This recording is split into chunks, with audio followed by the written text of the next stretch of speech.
There's another important component of the region around hairs, which is the erector pili muscle. The erector pili muscle is a muscle that lies diagonally between that bulb portion of the hair, or a little bit above it, and goes up to the surface of the skin. The erector pili muscle is a muscle that contracts when we get cold or when we get scared. So if you've ever had goosebumps, that's because the erector pili muscle contracts, pulling the skin at the surface down around the little hair follicles, or at least where the hairs meet the surface of the skin. And so those little bumps are actually where little micro hairs reside, and the dimples between them are the dimples that occur when this erector pili muscle pulls down. Now, why would this muscle exist? It has a couple of important functions. One of the functions is that when it pulls down, it causes, as the name suggests, the hairs to stand up. Maybe not perfectly vertical.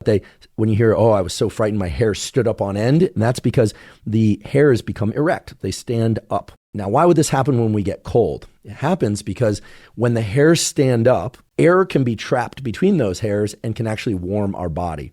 This is not so much the case if you have very light hair on your skin. If you're a very hairy person, this is going to be a more robust aspect of your physiology.